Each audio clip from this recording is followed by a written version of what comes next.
안녕하세요. 오늘도 서연살롱을 찾아주셔서 감사합니다. 인천에서 커피숍을 운영하는 30대 중반 미혼 여성입니다. 저는 고등학교 때부터 남동생과 둘이 살았어요. 아빠는 저희 남매가 어렸을 때 사고로 돌아가셨고, 엄마는 제가 18살, 남동생이 16살 때 심장병으로 돌아가시면서 세상에 저희 둘만 남게 되었어요. 그리고 엄마의 장례가 치러지던 3일 동안은 정말 악몽 같은 시간이었는데요. 엄마의 형제들은 저희 남매를 서로 맞지 않으려 하면서도 엄마가 남긴 사망보험금에는 관심이 많아서 자기들끼리 3일 내내 싸움만 했어요. 그래서 그 싸움을 보다 못한 외할머니가 나서시게 되었죠. 저희 외할머니는 연세도 많으시고 자식들이 모두 형편이 어렵고 바쁘다는 이유로 시골에서 혼자 사는 처지셨는데요. 그런 할머니가 비통한 목소리로 이렇게 말씀하셨어요. 다들 그만해. 내가 정말 사는 게 천벌 같다. 미경이가 갈 게 아니라 이 늙은이가 가야 했는데 니들은 어린 조카 보기가 부끄럽지도 않아. 엄마, 우리도 다 사정이 있어서 그런 거잖아. 막말로 큰언니가 그렇게 죽을지 우리가 어떻게 알았겠냐고. 그래서 대책을 마련하려고 대화하다 보니까 큰 소리도 나는 건데 엄마는 아무것도 모르면서. 작은 누나 말이 맞아. 갑자기 쟤들을 우리 보고 어떡하라고. 우리도 뭔가 대책이 있어야지. 보험금은 반반씩 나누고 애들은 작은 원룸 얻어주고 월세랑 생활비 대주는 걸로 해. 어차피 가영이 좀 있으면 성인이잖아. 야, 왜 네 마음대로 결정해? 원룸? 너 요즘 보증금 시세 알고 그러는 거야? 그냥 기숙방 같은 데 보내. 그리고 이제 언니 없으면 내가 맞은데 왜 반반씩 해? 내가 더 가져가야지.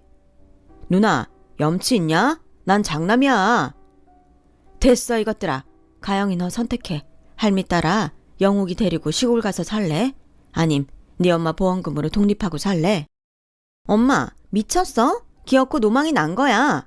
누구 마음대로 그 돈을 다 줘. 미성년자라 권한도 없는데. 권한이 왜 없어? 큰애가 니들 돈 타가라고 꾸역꾸역 보험금을 냈겠냐? 참말 마. 그리고 니들은 이모도 삼촌도 아니니까 빠져. 저는 살면서 할머니 모습을 자주 보지 못했지만 할머니가 그렇게 화내는 모습은 그때가 처음이었어요. 그리고 동생과 상의 끝에 저는 시골 생활보다는 살고 있는 인천에 남고 싶다고 했는데요. 할머니는 그럼 그러라며 엄마의 보험금을 대리 수령해서 저희가 생활할 방 2개짜리 빌라를 전세로 얻어주셨어요. 그리고 엄마 보험금이라며 매달 100만 원씩 생활비를 붙여주셨는데요. 그렇게 제가 어렵게 고등학교 졸업을 하고 할머니가 제 졸업식도 참석할 겸 엄마의 남은 보험금을 줄 겸 인천으로 올라오셨어요. 그런데 전에 봤을 때보다 할머니 안색이 많이 안 좋으셨는데요. 할머니, 어디 아프신 데라도 있어요? 얼굴색이 안 좋으세요. 이 나이에 아픈 데가 없으면 그게 이상하지. 아이고, 우리 강아지들 엄마도 없이 우째 살았어. 많이 힘들었지? 할미라도 건강하면 자주 올라올 텐데. 아니에요.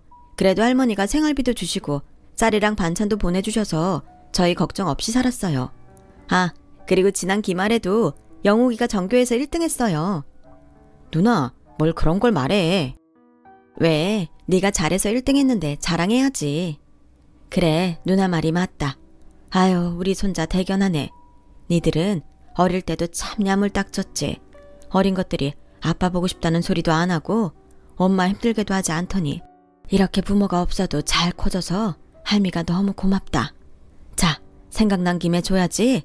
잠시만 있어라. 할머니는 그렇게 말씀하시고 당신이 가지고 온 아이스박스에서 돈 뭉치를 꺼내셨어요. 그리고 놀란 저에게 건네주셨어요. 할머니, 이제 가영이 너도 어른이니 네 엄마 돈은 네가 관리해라. 할미는 이제 언제 어떻게 될지 몰라. 그럼 네 이모랑 삼촌이 또 난리를 칠 게다. 꼭꼭 숨겨놔. 할미가 배운 것도 없고 가진 게 없어서 자식들을 잘 키우지 못했어. 난 그렇다 쳐도 니들까지 걔들한테 시달리는 건 보고 싶지 않구나. 할미가 재산이라도 있음 더 물려줄 텐데 가진 게 네 삼촌 장가 보낸다고 진 빚밖에 없어. 미안하다. 할머니, 그래도 저는 같이 사는 건 아니지만 할머니가 계셔서 많이 의지하고 살았어요. 지금도 그렇고요. 그러니까 할머니는 그런 생각하지 마시고 오래오래 사셨으면 좋겠어요. 말만이라도 고맙다. 근데 할미는 이젠 좀 편해지고 싶다.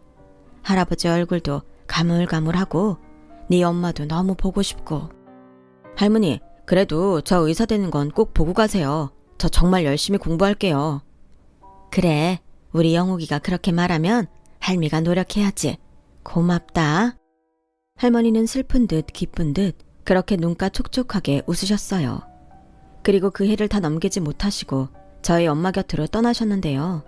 할머니 말씀처럼 할머니의 장례가 있던 날에도 이모와 삼촌은 서로 빚을 떠안지 않으려 싸웠고, 그 불똥은 저희 남매에게 튀어 그때 할머니가 가져간 엄마 보험금을 내놓으라며 아주 난리도 아니었는데, 경찰까지 와서 이모와 삼촌을 말렸으니 말은 다 했죠. 그렇게 어렵게 할머니 발인까지 보고 저희 남매는 도망치듯 인천으로 왔어요. 그리고 행여 이모와 삼촌이 저희들에게 돈 달라고 괴롭힐까봐 이사까지 했는데요. 그런 와중에도 공부 잘하는 동생한테 피해가 갈까? 동생 학교 주변 중 가장 외진 곳으로 집을 구했어요. 다행히 저희의 거처를 알지 못하는 이모와 삼촌은 할머니 장례식 이후 볼 일이 없었지만, 어쩐지 새삼스레 앞으로 어떻게 살아야 할지 할머니까지 없는 세상이 더 무섭게만 느껴졌어요. 하지만 저는 이미 20살 어른이었고 동생에겐 유일한 보호자였으니 어떻게든 동생을 꼭 잘 키우고 싶다는 열의가 가득했는데요. 그도 그럴 게 동생은 의사가 되겠다는 꿈을 가진 뒤 거의 잠도 자지 않고 공부에만 매달렸어요. 엄마가 남긴 남은 사망보험금은 많다면 많고 적다면 적은 1억 남짓이었는데, 저는 이 돈을 종잣돈으로 동생 학비와 나아가서는 동생 결혼 자금까지 해결해야 한다는 생각을 했었죠. 그러면서 저절로 저의 대학이나 결혼은 감히 생각도 할 수 없는 거였어요. 동생은 자기 대학 자금은 자기가 알아서 할 테니 일단은 그 돈으로 대학을 가라고 했지만, 저는 대학이 아닌 돈을 벌고 싶었어요. 이미 엄마가 돌아가시고 학교에 다니면서 커피숍 아르바이트를 하던 저였는데, 몸에 익어서인지 작더라도 제 가게를 갖고 싶었죠. 그래서 나중에 쓰려고 제과제빵 자격증도 따고 바리스타 자격증까지 땄는데, 어느 날 동생이 이렇게 말하더군요. 누나, 그럼 누나 가게를 내자. 나도 누나가 하루에 2-3개씩 알바하는 거 신경 쓰였어. 게다가 그 중에 하나는 야간 알바잖아. 내가 밤마다 누나 걱정을 얼마나 하는 줄 알아? 대학도 안 간다고 하고 취직도 안 한다고 하고. 또 그런다. 내 선택인데 왜 자꾸 그렇게 말해? 그리고 지금 당장은 돈이 없어서 돈 모으려면 어쩔 수 없어. 야간 알바가 그나마 쏠쏠한데 그걸 어떻게 그만두냐? 네가 말하지 않아도 5년 안에 내 가게 차릴 거니까 염려 마. 그러지 말고 엄마 보험금 있잖아. 그걸로 해. 야, 그건 안 되지. 그 돈이 어떤 돈인데. 그리고 그 돈은 다 쓸 때가 있어. 의대 등록금 장난 아니라며. 그건 내가 알아서 한다니까. 됐어. 넌 그냥 공부만 해. 변변한 학원도 못 보내서 누나가 얼마나 속상한데. 그런데 안 다녀도 나 잘하거든. 그래, 너 잘났다. 그래도 안 돼. 누나 일은 누나가 알아서 할 테니 너나 신경 쓰셔. 싫어. 누나 계속 그럼. 나도 이제 공부 안 해. 내가 의대 안 가면 그 돈 쓸 때 사라지는 거지? 야, 너 지금 그걸 말이라고. 그럼 누나가 가게에서 나 학비 대줘. 그럼 되잖아. 나도 가끔 머리 식히고 싶을 때 가게 알바도 좀 시켜주고. 난 우리 누나가 사장님 했으면 좋겠다. 우리 누나가 만든 스콘이랑 쿠키 짱 맛있는데. 동생은 그렇게 자기 생각만 하는 저를 설득했어요. 저도 동생 말처럼 하고 싶지 않았다면 거짓말이고요. 그래서 동생한테 빚진다는 마음으로 저는 나름 역세권에 10평도 되지 않는 카페를 차리게 되었죠. 하지만 우리나라에 치킨집보다 더 많은 게 카페라고, 브랜드도 아닌 작은 저의 가게는 반년이 지나도록 적자였고, 저는 열심히 노력했지만 동생 볼 낯이 없어 괜히 가게를 차렸나? 시간을 되돌리고 싶은 심정이었어요. 그래서 딱 계약 기간만 하고 접자고 생각했는데요. 사람이 죽으라는 법은 없다고 카페를 차린 지 1년이 되어갈 즈음 조금씩 사정이 나아졌어요. 나름 단골도 생겼고 제가 만든 케이크 맛있다며 따로 라운드 케이크를 주문하는 손님도 생겼는데, 그때부터는 카페가 곧잘 됐어요. 저녁에 마감하며 그날 매출을 계산하는데 한 달 그렇게 꼬박 장사를 하고 정산을 하는데 정말 눈물이 다 날 정도였어요. 많이 벌어서 그런 게 아니라 매달 돈을 까먹는 제 가게였는데 처음으로 남는 장사를 했다는 기쁨에 고생한 지난날이 주마등처럼 스쳐서 눈물이 났어요. 그 후 저는 알바도 없이 오전 10시부터 밤 11시까지 혼자 가게 운영을 했는데요. 친구들은 하루 종일 일만 해서 힘들겠다고 했지만 손님이 많아지니 커피 만드는 일도 빵 굽는 일도 신이 나서 힘든 줄도 몰랐던 것 같아요. 그렇게 저는 돈을 벌어 동생 대학 등록금을 마련했어요. 동생은 말은 하지 않았지만 혼자 고군분투하며 공부를 했고 마침내 꿈같은 서울의 모 유명 대학에 의예과에 입학했어요. 옛날 말로 개천에서 용난다고 하잖아요. 제 동생은 그런 용이었던 거예요. 그리고 동생 대학 첫 등록금을 내던 날, 그날은 먼저 떠난 부모님 생각이 그렇게 나던지 아마도 그동안은 의식하지 않으려 했지만 나름 공부 잘하는 동생을 끝까지 잘 건사해야 한다는 압박감이 있었다는 걸 깨달았죠. 그래서 착하고 공부 잘하는 동생이 고마웠고 또 저 스스로도 보람되던 때였는데요. 동생은 그 뒤 그게 끝이 아니고 시작이라고 알려주듯 더 바빠졌어요. 그리고 생각했던 것보다 의대 등록금은 정말 놀랄 정도로 비쌌기에 한 학기 등록금을 내면 다음 학기 등록금 준비에 정신을 바짝 차릴 수밖에 없었는데 저도 티를 내지 않는다고 했음에도 동생은 등록금을 낼 때면 잘 하지도 않는 전화를 해서 부담을 줘서 미안하다고 했어요. 누나, 등록금 많이 부담스럽지? 내가 시간이 있으면 과외라도 할 텐데.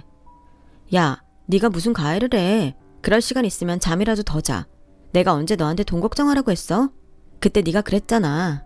가게에서 네 등록금 대라고. 요즘 누나 카페 엄청 잘 돼. 그러니까 넌 아무 걱정하지 말고 공부만 해라. 내가 그때 그렇게 말은 했지만 등록금이 이렇게 비쌀 줄 몰랐지. 근데 누나, 조금만 기다려. 인턴하면 월급 나오니까 내가 누나 고생한 거 다 갚아줄게. 됐어. 너랑 내가 남이냐? 누나 고생하지도 않았고 너한테 받을 것도 없어. 그러니까 부담 갖지 말고 편하게 너 하고 싶은 공부해. 네가 의사가 꿈이라고 해서 말리지 않았지. 네가 성공하고 싶어서 의대 간다고 했음 누나는 말렸다. 고마워 누나. 그래도 난 누나가 앞으로 내 덕 보고 살게 할 거야. 이것도 내 꿈이니까 말리지 마. 아, 시간이 벌써 이렇게 됐네. 누나, 나 공부하러 들어가야 해. 알았어. 공부도 좋지만 몸 잘 챙기고 잠은 되도록 집에서 자. 도서관에서 쪽잠 자는 것도 하루 이틀이지. 알겠어. 누가 잔소리 마냥 아니랄까봐. 나 전화 끊는다. 동생은 지가 걱정돼서 잔소리가 많아지는 저를 언제부턴가 잔소리 마녀라고 불렀어요. 하지만 그게 끊고 싶어도 끊어지지 않는데 엄마들이 왜 그렇게 자식들에게 잔소리를 하는지 알겠더라고요. 그 후 동생은 1년 2학기를 마치고 군대에 갔어요. 그리고 표는 내지 않았지만 내심 동생이 군복무하는 동안 등록금 마련이라는 부담감에서 조금은 해방될 수 있어 그때 돈을 좀 모아놓자 싶었어요. 그리고 동생이 복학할 즈음이 되자 친구들은 하나둘 연애를 시작하더니 빠른 친구는 결혼 소식을 알려주기도 했는데요. 이상하게 그게 하나도 부럽지 않았어요. 친구들은 그런 저를 보며 제가 너무 동생만 바라보고 살아서 그런 거라고. 그러다 나중에 동생 장가가면 어떡하려고 그러냐며 핀잔을 주기도 했는데 저는 동생이 좋은 짝을 만나 가정을 이루고 행복하게 산다면 그것도 나름 좋을 것 같았어요. 그리고 몇 년 뒤 동생에게 만나는 여자가 있다는 소리를 듣게 됐는데요. 그때가 동생이 의대를 졸업하고 인턴 생활을 하던 중이었어요. 정신없이 바쁘다고 집에 올 시간도 없어서 서울에 방까지 얻어 사는 동생이었는데 뭔가 기분이 좀 이상하더라고요. 서운한 감정이라면 그럴 수도 있고 연애를 시작한 동생이 병원 일과 연애를 둘 다 잘할 수 있을까? 걱정도 되었는데 무엇보다 가장 걱정이고 궁금했던 건 동생이 만나는 여자가 어떤 여자인가 하는 거였죠. 저도 저지만 공부밖에는 할 줄 모르는 동생이 사람 보는 눈이 있을지 누나로서 걱정이 됐거든요. 하지만 그렇다고 동생 앞에서 그런 내색은 할 수 없었어요. 행여 동생이 누나가 싫어한다는 오해를 하면 안 되니까요. 그래서 그저 속으로 좋은 사람을 만나고 있길 바랄 뿐이었죠. 그러면서 언젠가 동생이 저에게 여자친구를 보여주겠지 하는 생각을 했었는데요. 동생이 바빠서인지 그런 날은 몇 년이 지나도 오지 않았어요. 그 사이 응급실 레지던트가 된 동생은 더 정신없이 사는 듯 전화 연결도 잘 되지 않았는데 그래서 내심 여자친구와 헤어졌나 하는 생각을 했었네요. 그런데 제 생일날 어떻게 휴가를 받았는지 동생이 밥을 사주겠다고 했고 저는 너무 궁금한 연애 소식부터 물어봤어요. 너 전에 만난다는 여자친구는 어떻게 됐어? 헤어졌어? 아니, 잘 만나고 있는데 왜? 아니, 네가 하도 바쁘고 여자친구 얘기를 안 해주니까. 그럼 벌써 몇 년을 만난 거야? 이 정도 만났으면 누나 한번 보여줄 때 되지 않았어? 자기는 연애도 안 하면서 동생 여자친구는 엄청 보고 싶은가 봐. 당연하지. 그리고 누가 연애를 안 한대? 뭐야, 누나 연애해? 정말이야? 아니, 앞으로 할 거라고. 좋은 사람 만나면 당연히 해야지. 난 또. 아, 맞다. 나 누나한테 물어보고 싶은 거 있어. 원래 여자들은 그렇게 명품을 좋아해? 명품? 좋아하지. 비싸서 그렇지. 명품 안 좋아하는 여자가 있을까? 아, 그렇구나. 그럼 누나도 좋아해? 그래, 좋아한다.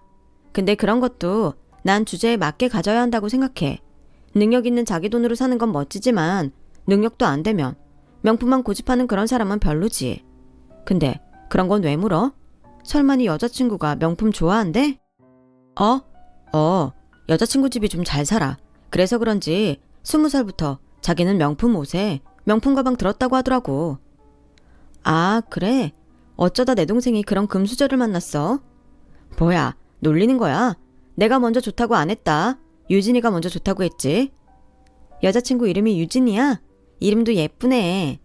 생긴 것도 예뻐. 근데 곧 있으면 여자친구 생일이거든? 내가 시간도 없고 그동안 선물이라고 사주면 별로 좋아하지도 않는 것 같아서 그냥 올해부터는 갖고 싶은 거 말하면 그냥 그거 사주기로 했거든. 근데 나한테 명품 가방을 사달라네? 누나, 이 가방 브랜드 알아? 동생은 핸드폰을 꺼내 뭔가 찾더니 저에게 가방 사진을 보여줬어요. 그리고 제 눈엔 가방 사진 밑에 가격이 먼저 들어왔는데요. 400만 원대의 디올 가방이었어요. 저도 들어서 알긴 했죠. 브랜드만요. 야, 이 가방 너무 비싸다. 너 그 정도 능력 있어? 레지던트 월급 얼마나 한다고 이런 걸 사주냐? 그렇긴 한데 그렇다고 비싸서 안 된다고 하자니 그것도 좀 그렇고. 어떻게 하면 좋을지 모르겠네. 지금 잔뜩 기대하고 있을 텐데. 저는 동생의 말에 은근 서운했어요. 제 생일이라고 모처럼 만나서 여자친구 생일 선물 생각만 하고 있으니 짜증까지 나더라고요. 야, 내가 볼 땐 네 여자친구 좀 그렇다. 벌써 만난 지가 언젠데 네 사정을 몰라. 아무리 자기가 금수저라 눈이 높아도 좋아하는 사람한테 부담 주는 거 아니지. 설마 너 걔 앞에서 돈 잘 버는 척 허풍 떨었냐? 누나는 참 내가 그럴 사람이야. 그리고 사귀자고 했을 때 내 사정 다 얘기했어. 누나 도움받아서 의대 나왔고 전공이 되고 돈 벌면 누나한테 갚아야 한다는 말까지 했는걸. 그래? 그때 걔는 뭐라고 했는데? 자기는 상관없대. 오히려 결혼하면 시부모님 없어서 좋다고 하더라. 그리고 전문 있다면 힘들게 대학병원 다니지 말고 개원하라고 했어. 자기 집 사위한테 병원 차려줄 능력 된다고. 그 정도 능력이 되는데 왜 너한테 가방을 사달래? 걔는 돈 안 벌어? 그냥 자기 집 백 믿고 놀고 먹는 거야? 너 행여 개원해준다는 말에 혹해서 여자 만나고 그러는 거 아니지? 누나, 나 유진이 좋아하거든? 유진이가 부자여서 좋은 거 아니야. 애교도 많고 만나면 설레고 좋아서 만나는 거지. 그리고 유진이는 내가 바빠서 잘 못 만나도 일 때문에 그런 거니 괜찮다고 해줘. 요즘 그런 여자 없어. 또 유진이는 부모님이 힘들게 남 눈치 보면서 일하지 말고 용돈 받아서 쓰고 결혼했으면 하시던걸. 아, 그러셔? 걔가 복이 많은 애구나? 부럽다. 그리고 가만 보니 걔도 걔지만 네가 더 좋아하네. 에휴, 그럼 나도 모르겠다. 네 연애사 네가 알아서 해. 저는 동생 말을 듣고 슬슬 걱정이 됐어요. 세상 물정 모르는 돈 많은 아가씨 같은데 자칫 잘못하면 제가 남자친구의 심술궂은 누나가 될 수 있을 것 같더라고요. 그래서 마음은 그러지 않았지만 동생의 연애사에 참견하지 않으려고 했어요. 자기가 너무 좋아서 무리를 하면서까지 명품 가방 선물을 사준다고 해도 그걸 말릴 수는 없겠다 싶었죠. 그 후 동생은 바쁘기도 했고 저에게 어지간해서는 여자친구 얘기를 꺼내지 않았어요. 아무래도 제가 전에 뭐라고 한 부작용 같았죠. 그러면서도 꽤 오래 만나는 것 같았는데 제 동생이 국시를 치르고 전문의를 따자 슬슬 결혼 얘기가 들려왔어요. 누나, 만약에 내가 결혼한다고 하면 누나 서운해? 서운하냐고? 내가 왜? 근데 너 이제 막 전문의 땄는데 너무 이르지 않아? 누나 생각엔 자리 좀 잡고 하는 게 좋을 것 같은데? 사실 나도 그게 나을 것 같긴 한데 연애 기간도 길었고 유진이가 벌써 30이니까 유진 집에서 말이 많은가 봐. 하기사 그쪽은 또 그럴 수 있겠다. 그나저나 그렇게 오래 만날 동안 나는 한 번도 안 보여주고 누나 서운하다. 나도 기회 있으면 소개해주고 싶지. 근데 아무래도 여자친구 입장에선 누나라고 하니까 부담스러운 것 같아서. 근데 결혼 얘기 오가는데 안 그래도 내가 자리 한번 만들어 보려고 했어. 동생은 그렇게 말은 했지만 여전히 바빠서 그런 시간을 도무지 잘 내지 못했어요. 저는 그 사이 동생이 청약이라도 돼서 아파트라도 하나 갖고 있으면 부잣집에 장가 가더라도 기가 죽지 않을 것 같아 동생한테 말해 청약을 꾸준히 넣게 했는데요. 그러던 중 동생 명의로 청약에 당첨이 되었어요.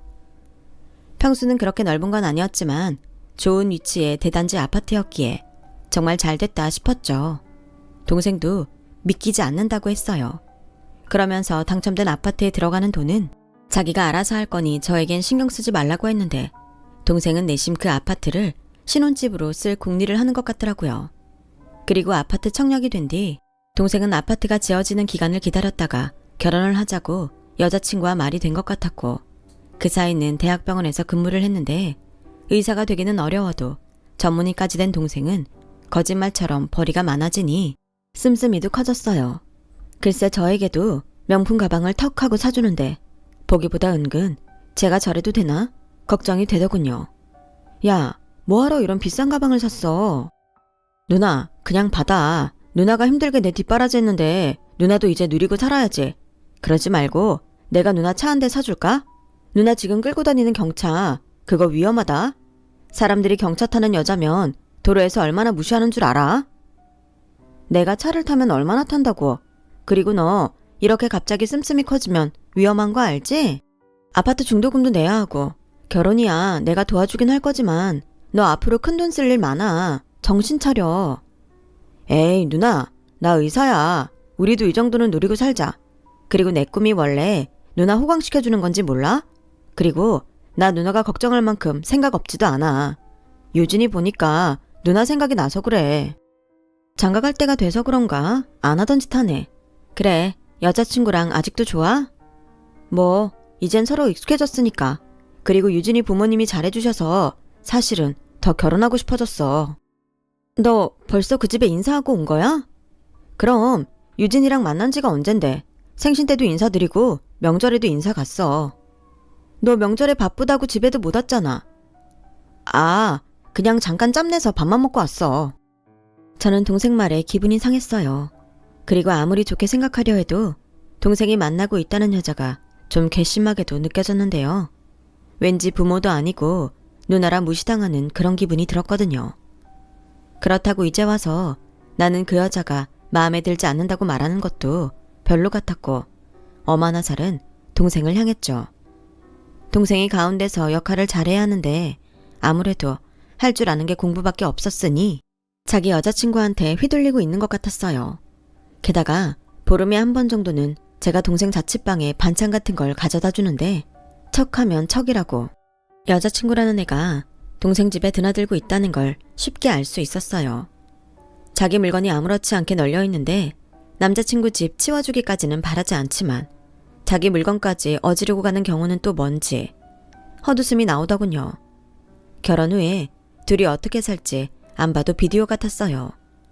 그렇게 얼굴도 보지 못한 채 동생의 여자친구가 조금씩 마음에 들지 않았는데 결정적인 일이 벌어졌죠. 그때는 아침에 오픈 준비를 하는데 처음 느끼는 복통에 동생에게 가장 먼저 전화를 하게 됐고 동생이 보내준 구급차에 실려 동생이 일하는 병원 응급실에 갔는데요. 아무래도 위경련의 원인은 너무 다양해 검사를 하는 게 좋겠다고 했어요. 그날이 다행히 동생이 오프라 고맙게도 제 곁에 있어줬는데 동생이 아무리 사정을 말해도 동생의 여자친구는 오픈날 자기를 만나지 못한다는 동생에게 화가 났는지 계속 독촉 전화를 하는 것 같았어요. 최영욱, 그러지 말고 병원에서 보자 그래. 이참에 나도 같이 보게. 누나, 그래도 그건 좀... 왜? 어차피 둘이 결혼한다며.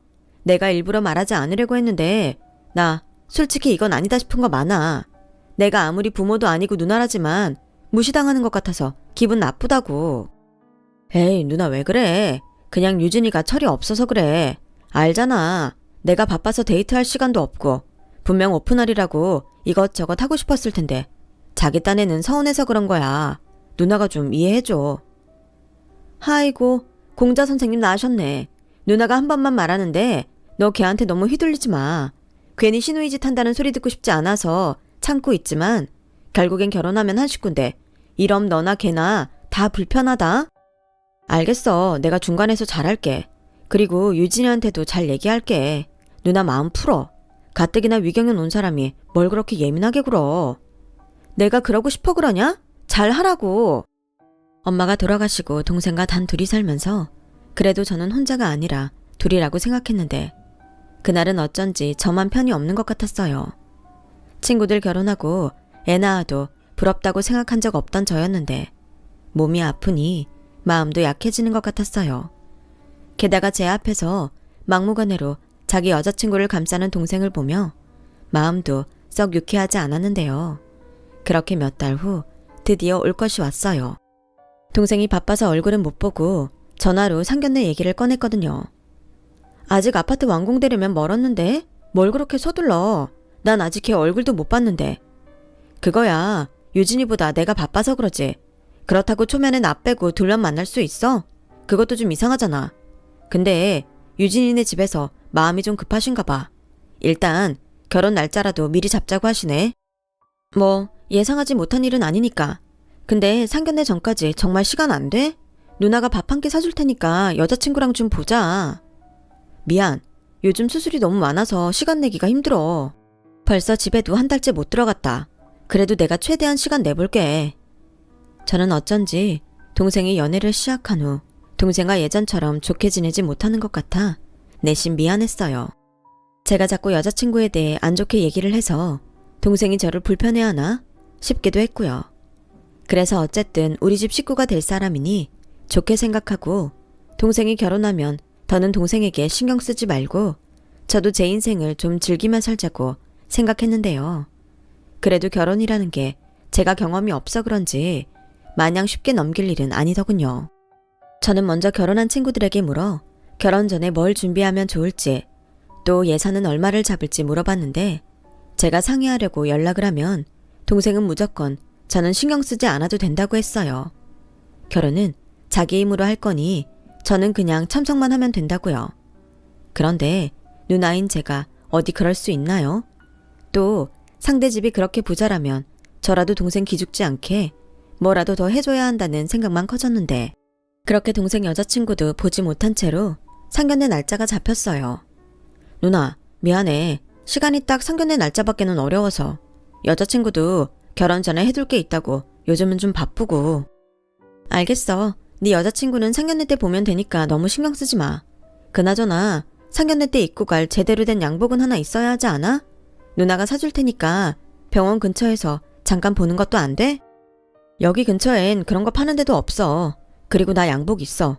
전에 유진이가 생일 선물로 백화점에서 사줬거든. 어머 그랬어? 걔도 참 이럴 땐 고맙네.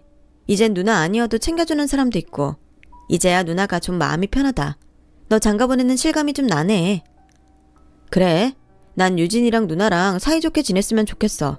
나는 바쁜 사람이고 유진이는 그럼 혼자 외로울 때가 많을 거잖아. 그럴 땐 편하게 누나한테 찾아가고 그랬으면 좋겠는데. 그건 네 생각이다. 요즘 누가 신우랑 올케가 그렇게 지내냐? 그냥 우리는 적당한 거리에서 선 지키고 가끔 보는 게 좋아. 저는 어쩐지 마음에 들지 않았던 동생 여자친구가 그래도 동생한테는 잘하는 것 같아 그럭저럭 마음이 누그러졌어요. 제 친구가 그러더군요.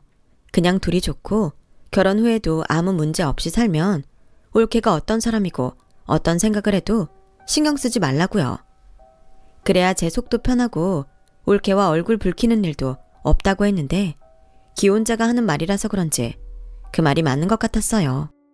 그리고 저도 정신없이 살다 보니 어느새 상견례 날짜가 일주일 앞으로 다가왔어요. 그날은 주말이라 손님이 많았어요. 저희 매장은 작아서 테이블이 몇 개 없는데 그 테이블이 꽉꽉 차서 북적였죠. 제가 몇 달 전부터 인스타에 그날 다른 케이크와 빵을 구워 올리는데 그 빵 맛이 반응이 좋아서 점점 손님이 많아진 게 이유였어요. 그래서 내심 이제 가게를 좀 넓히고 직원도 한 명 뽑을까 하는 생각을 하고 있었는데요. 사람이 그렇게 많은 날에는 인력이 아쉽기도 했고 또 절대 만나고 싶지 않은 진상 고객을 상대하기가 혼자는 좀 버겁기도 했어요. 손님이 별로 없을 때는 그럴 확률이 상대적으로 적었는데 손님이 많아지니 모든 게 다 좋을 수는 없다고 이상한 고객이 한두 명은 꼭 있었거든요. 그리고 그날도 그런 손님이 한 명 있었어요. 거의 다 먹은 음료잔과 거진 다 먹은 케이크 접시를 내밀며 자기가 아는 라떼 맛이 아니라고 하면서 케이크에서는 머리카락이 나왔다며 환불을 해달라고 하더군요. 저는 당황했어요. 컴플레인 거는 고객이 내민 음료잔과 케이크는 누가 봐도 다 먹은 거였으니까요. 그래서 음료 맛이 어디가 이상하냐고 구체적으로 말해달라고 했고 케이크에서 나온 머리카락 색이 노랗길래 저는 노란 머리가 아니라서 이상하다고 했어요. 그러자 그 손님은 대뜸 이렇게 화를 내더군요. 아니, 손님이 이상하다고 하면 이상한 거고 머리카락이 나왔으니까 나왔다고 하는 거죠. 뭘 구체적으로 말을 하래요? 내가 이거 확 신고할 수도 있어요. 저기 손님, 저도 알아야 개선을 하니까요. 그리고 처음부터 말씀하셨다면 당연히 환불이든 다른 음료를 드리든 했을 텐데 이렇게 다 드신 컵을 주시니까. 아, 그래요? 다 먹었으니까 환불을 못 해주겠다? 내가 친구랑 얘기하느라 말을 할 타이밍을 놓쳤고 목이 타니까 조금씩 마시다 보니 그런 건데 그런 것도 이해를 못해요? 무슨 서비스가 이따위지? 손님은 가뜩이나 쭉 찢어진 눈을 더욱 날카롭게 뜨면서 저를 노려봤어요. 그래서 그냥 똥밟았다고 생각하고 환불을 해주려고 했는데 같은 일행으로 보이는 손님 머리가 케이크 접시에서 나온 머리색과 일치하는 것 같았죠. 저기 손님, 제가 음료값은 환불해 드릴게요. 그런데 케이크에서 나온 머리카락은 아무래도 일행분 머리카락 같네요. 뭐라고요? 이봐요. 이깟게 얼마나 한다고 치사하게 굴어요? 제 친구 머리카락이라고요? 손님도 보세요. 아무리 봐도 저분 머리카락 맞잖아요. 그러니 케이크는 다 드시기도 했고 음료값만 드릴게요. 나 참 기가 막혀. 됐고요. 그럼 음료값 안 받을 테니까 다시 만들어줘요. 저는 그 여자의 요구사항이 이상하긴 했지만 얼른 가길 바라는 마음에 음료를 만들어줬어요. 그러자 그 진상 손님은 뭐가 재밌는지 친구랑 시시덕거리며 웃고 있었고 제가 음료를 테이크아웃 잔에 담아서 주니 그 진상 손님은 그 잔을 받아 뚜껑을 열더니 그 음료를 저에게 냅다 뿌리는 거예요. 어머, 손님! 왜? 이제야 정신이 좀 들어? 요즘 장사 좀 되니까 손님이 아주 우습게 보이지? 너 그러다 큰 코 다친다? 그냥 좋게 환불해달라고 하면 네네 하고 해줄 것이지. 무슨 토가 그렇게 많아. 내가 여기 사장 인성 더럽고 커피 맛도 이상해졌는데 케이크에서는 머리카락 나왔다고 인터넷에 올려봐? 손님, 저야말로 이게 무슨 짓인지 모르겠네요. 억지를 부려도 유분수죠. 이게 무슨 짓이에요? 인터넷에 올린다고요? 올려요. 나도 진상 손님이라고 손님 사진 올릴 테니까요. 뭐야? 죄송하다고 사과는 못할 망정. 너 내가 누군지 알아? 여기 가게 우리 집에 말하면 한 방에 망하게 할 수 있어. 야, 우리 심심한데 얘 손 좀 보자. 아주 이 동네에서 쪽팔려서 장사 못하게 만들어야겠어. 진상 손님은 자기 친구까지 동원해 가게에 물건을 던지기 시작했어요. 그러자 제가 급히 112에 신고를 했고 경찰서에 간 여자는 손님 응대가 너무 기분이 나빠 그랬다며 봐달라고 하더라고요. 그것도 제가 아는 경찰에게요. 아무리 봐도 이런 일이 처음은 아닌 것 같아 보였어요. 그런데 문제는 뜨거운 음료를 뒤집어 써서 제 얼굴을 치료를 받아야 한다는 거였고 경찰이 저건 어떻게 할 거냐고 물으며 부모님께 연락을 하겠다고 하니 꼴에 부모님은 무서운지 그제야 자기들이 치료비를 주겠다며 저에게 합의하자고 하더군요. 그때 경찰분이 저한테 어차피 달리할 것도 없으니 합의금이라도 좀 받고 넘어가는 게 좋을 것 같다고 하셨어요. 그러면서 저에게 이렇게 기뜸도 해줬는데요. 저 사람들 하는 짓 보니까 처음 아니네요. 괜히 해코지 당하지 마시고 합의금 받고 그냥 봐준다고 하세요. 대신 가게에는 얼씬도 하지 말라고 하시고요. 저도 다음에 또 그러면 가중처벌 상습범이라고 겁을 줄 테니까 여기서 마무리하시죠. 저는 분했지만 저것들이 제 가게에 또 올까봐 불안한 마음에 경찰분이 알려주신 대로 얼마 되지 않는 합의금을 받고 상황을 정리했어요. 그러면서 경찰서 밖에서 그것들이 하는 말을 듣게 됐는데요. 야, 그냥 커피나 뿌리고 협박이나 하고 말지. 뭐하러 이렇게 일을 키우냐? 왜? 너도 같이 했잖아. 이제 와서 딴소리야? 너야 집에 돈 좀 있고 곧 시집가면 그만이지만 난 아니잖아. 알겠어. 어차피 이것도 결혼하면 못해. 그냥 좋게 환불받고 맛있는 밥이나 먹으러 가려고 했지. 작은 가게 주인이라 쫄아서 쉴 줄 알았더니 이게 뭐야. 재수없어. 참, 요즘 것들 문제라고는 하지만 저는 저런 딸을 낳았을 그 부모가 불쌍했어요. 그리고 결혼한다는 말에 저런 인성 가진 여자랑 결혼할 남자도 딱하다고 생각했는데 나중에 저것들이 또 제 가게에 와서 횡포를 부릴까? 그 둘의 대화를 모른 척하고 녹음을 해두었어요. 저도 살 길은 찾아야 하니까요. 그렇게 그 일의 사건은 끝이 났어요. 이번 생에 다시는 보고 싶지 않은 최고 진상 고객이 되었는데 엉망이 된 가게를 정리하는데 왈칵 눈물이 쏟아지더군요. 장사를 하면서 별 이상한 사람을 다 보긴 했지만 이렇게 저에게 직접 폭행을 한 건 처음이라 심장이 벌렁거리면서 눈물이 나왔어요.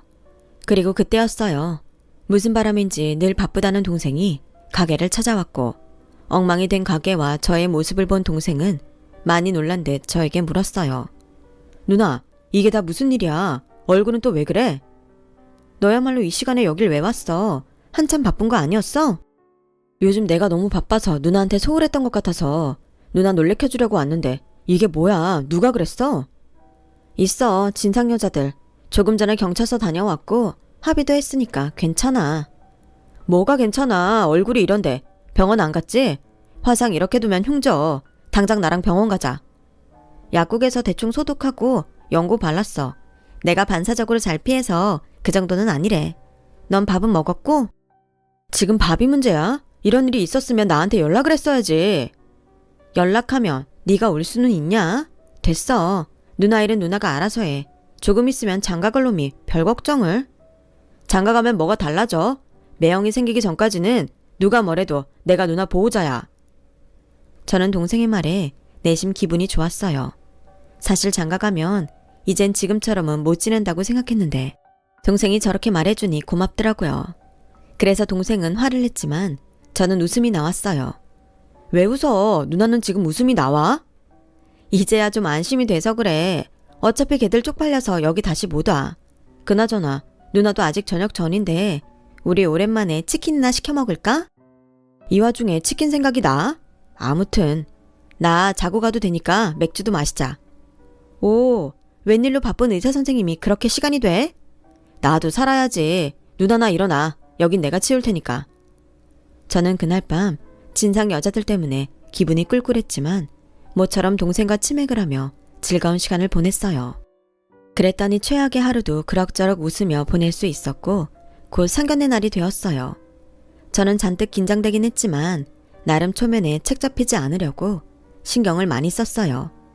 생전 잘 사입지도 않는 정장도 한 벌 사입었고 오랜만에 미용실에 가서 머리도 했는데 날이 날이니만큼 부모님 생각이 많이 나더군요. 하지만 힘을 내기로 했어요. 제가 부모님 대신이라는 생각이 들었거든요. 그리고 약속 시간보다 일찍 도착한 저와 동생은 예약한 방에 자리를 잡고 앉았고 10분 정도가 지났을까? 인기척이 들렸어요. 아무래도 예비 올케와 사돈네가 도착한 듯 보였죠. 저는 그 자리에서 일어나 인사할 준비를 했어요. 그런데 동생의 예비 장인어른 뒤에 들어온 동생의 예비 신부 얼굴이 굉장히 낯이 익었어요.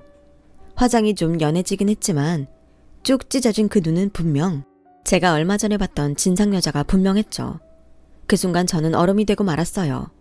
그러자 그 여자는 고개를 숙이고 있어서 저를 보지 못했는지 미소 띤 얼굴로 뒤늦게 고개를 들었고 얼음이 된 저를 보고 지도 똑같이 얼음이 되고 말았는데요.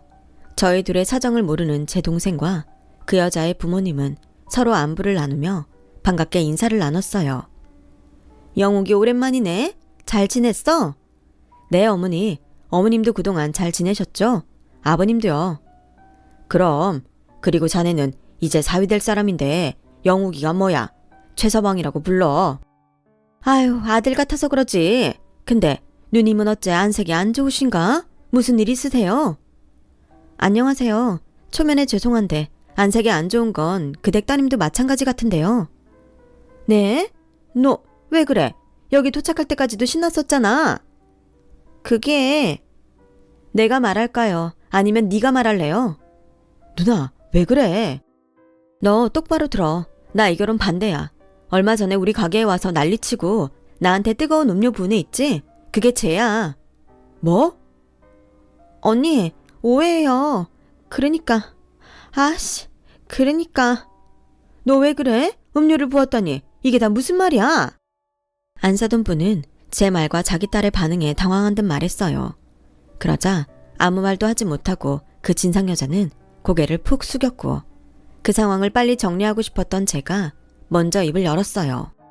그리고 경찰서에 가져가느라 저장해뒀던 그날 있었던 문제의 CCTV 영상을 그댁 부모님께 보여드렸고 경찰서 밖에서 합의해서 재수없다고 떠들던 음성 파일도 친절하게 들려드렸네요. 정말 숨이 막히는 고요가 흘렀어요. 제 동생도 충격이 큰지 여자친구에게 눈을 떼지 못하더군요. 그리고 믿을 수 없다는 듯 말까지 더듬으며 제 동생이 지 여자친구한테 물었어요. 너 원래 이런 애였어? 네가 우리 누나한테 뜨거운 음료 뿌린 거냐고. 그것도 모자라서 가게까지 엉망 만들고. 오빠, 그게 있잖아. 왜? 그런 짓을 할 만한 사정이라도 있나? 말해봐. 그런 짓 처음 아니지? 그깟 거 얼마나 하냐면서. 그러는 넌 그게 얼마나 한다고 그런 진상을 떠는데. 난 내 동생이 결혼한다고 하면 연을 끊었으면 끊었지. 절대 너 같은 올케 인정 못해. 제가 부들부들 떨면서 말을 하자 그쪽 엄마가 어쩔 줄을 몰라 했어요. 아무래도 제가 아닌 자기 남편을 더 무서워하는 것처럼 보였는데 바깥 사돈을 보니 무서운 얼굴을 하고 있긴 하더라고요. 아니, 저렇게 부모 무서운 줄 알면서 어떻게 밖에서는 그런 짓을 하고 다니는지 저는 더 이해할 수 없었어요. 그런데 정말 의외의 말을 그 바깥 사돈이 하더군요. 참 유감스럽습니다. 저희 애가 원래 그런 애는 아닌데 그래도 결혼만 허락해준다면 제가 최군한테 병원도 차려주고 돈 걱정하지 않게 잘해주겠습니다. 누님도 동생을 이왕이면 돈 많은 집에 장가를 보내는 게 좋잖아요. 저희는 의사사위 봐서 좋고 서로 좋게 했으면 합니다. 이번 일은 제가 보상하겠습니다. 얼마면 될까요? 이보세요. 제가 돈에 환장한 사람으로 보이십니까? 그댁에 돈이 얼마나 있는지 모르겠지만 저도 있을 만큼 있습니다. 돈만 많으면 뭐 하나요? 자식 교육은 바닥인데. 영우가, 나는 이만 갈게. 네 결혼이니까 네가 결정해. 네가 저런 쓰레기 같은 애랑 결혼한다고 하면 그땐 나랑 영 끊고 살자. 저는 할 말 다 해서 이만 갈게요. 누나. 언니, 제가 그때 난리친 거 정말 죄송해요. 가끔 너무 스트레스 받으면 저도 모르게 그러는데 반성 많이 하고 있어요. 결혼하면 절대 그러지 않으려고 생각하고 있었는데 제가 앞으로 평생 오빠한테도 언니한테도 잘할 테니까 한 번만 용서해 주시면 안 돼요? 응, 안 돼. 스트레스 받아서 그랬다고? 넌 의사랑 결혼할 게 아니라 의사한테 정신과 상담을 받아야겠네. 너 내가 경고하는데 다시 내 눈에 띄지 마. 그땐 합의고 뭐고 없으니까. 야, 네가 뭔데 그래? 누나면 다냐? 네가 엄마라도 되냐고. 반대를 한다고? 웃기고 있네. 누나면 동생 인생 자주유지 해도 돼? 난 이 결혼 꼭 할 거야. 내가 의사 부인 자리 놓칠 것 같아? 결국 그거였어요. 그 여자는 제 동생의 의사라서 제 동생과 결혼하고 싶었던 거죠. 저는 순간 너무 화가 나서 제 앞에 있던 국그릇을 똑같이 그 진상 여자의 얼굴에 뿌려줬어요. 이건 네가 뿌린 음료보다는 덜 뜨겁네. 마음 같아서는 펄펄 끓은 뚝배기라도 던지고 싶지만 내일 일할 내 손이 아까워서 참는 줄 알아. 이봐요. 이게 대체 무슨 짓입니까? 아무리 우리 애가 잘못을 했다고 해도 이렇게 부모가 있는데 남의 딸한테 이러면 됩니까? 그 말씀은 부모가 없으면 밖에서 무슨 짓을 해도 된다는 소린가요? 부끄럽지도 않으세요? 남의 집에 시집을 보내시려면 적어도 최소한의 예의범절은 가르치셔야죠. 왜? 부모가 없다고 하니까 저희가 만만하셨어요? 제 말에 그 여자의 부모는 입을 꾹 다물었어요. 그리고 제 동생이 이만 나가자며 자리에서 일어났는데 아무래도 동생도 이 결혼은 못하겠다 결정한 눈치더라고요. 그러자 그 진상 여자는 제 동생 바지가랑이를 붙들고 매달렸고 제 동생은 아무 말도 하지 않고 그 손을 뿌리친 채 제 손을 잡고 상견례장을 나왔어요. 그 뒤 저나 동생은 집에 도착할 때까지 아무런 말도 하지 않았어요. 그저 깊은 한숨소리만 공간을 채웠는데 집에 도착하니 동생이 먼저 말을 꺼냈어요. 누나, 미안해. 난 정말 유진이가 그런 앤지 몰랐어. 그래, 설마 네가 알고도 걔랑 결혼하겠다고 했겠냐? 그때 너무 재수없고 화났는데 지금은 오히려 고마운 일인 것 같아. 그때 그 일 아니었음 모르고 너 결혼시킬 뻔했잖아. 지금은 속상해도 잊어. 사람도 자꾸 만나봐야 사람 보는 눈도 생기는 거야. 다음엔 너랑 더 어울리는 착한 여자 만날 수 있을 거고. 너무 낙담하지 마. 저는 동생의 속이 어떨지 짐작도 되지 않아 주저리 말을 이어갔어요.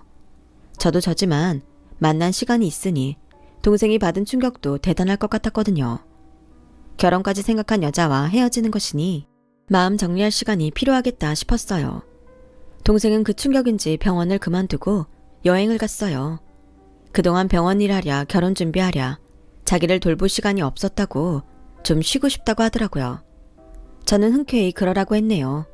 저는 언제나 동생이 먼저인 누나니까요. 동생은 그 뒤 제주도에서 한 달 살기를 마치고 돌아와 살고 있던 전셋집도 정리하고 제가 사는 집으로 들어왔어요. 그리고 학교 선배의 도움으로 공동으로 병원을 개원하게 되었어요. 사실 제가 가게를 넓히려고 돈을 모으고 있었는데 지금도 충분한 것 같아 그 돈을 기꺼이 동생에게 주었어요. 동생은 받기 싫다고 했지만 투자라고 이자 쳐서 갚으라며 돈을 줬는데 부디 동생이 파혼의 상처를 잘 치료하고 새로운 환경에서 더 의미 있는 행복을 찾아갔으면 좋겠어요. 좋은 인연을 하루라도 빨리 만난다면 더없이 좋겠고요. 그리고 이게 무슨 일인지 모르겠지만 그 진상 여자가 난동을 부리고 간 이후에 동네에 소문이 났는지 단골들이 줄지어 와서는 괜찮냐며 저를 걱정해 주셨고 입소문도 많이 나서 장사가 더 잘 되게 되었는데 이렇게 된 걸 그 여자에게 고맙다고 해야 하는 건지 아이러니하네요. 누군가 저에게 이런 말을 해준 적이 있어요. 모든 교통사고는 다 재수가 없는 거라고요. 어쩌면 악연도 그런 교통사고 같은 게 아닐까 그런 생각이 들면서 두 번의 실수는 하지 않도록 배울 건 배우고 잊을 건 빨리 잊었으면 합니다. 아무튼 그 일 이후 저희 남매는 각자의 분야에서 더 열심히 살아가고 있어요. 성실하게 좋은 마음으로 살다 보면 언젠가는 인생의 진짜 짝을 만날 수도 있겠죠. 어쩌면 저에게도 그런 일이 있을지도 모른다는 기분 좋은 상상을 하며 제 이야기를 마치도록 하겠습니다. 지금까지 저의 이야기를 들어주셔서 대단히 고맙습니다. 언젠가 저도 기혼자가 된다면 행복한 사연으로 다시 사연을 보낼 수 있었으면 좋겠습니다. 항상 건강하시고 행복하세요. 감사합니다. 여러분, 사연 댓글에 응원과 현명한 조언 부탁드려요. 좋아요와 구독은 저에게 큰 힘이 됩니다. 오늘도 좋은 일 가득하세요.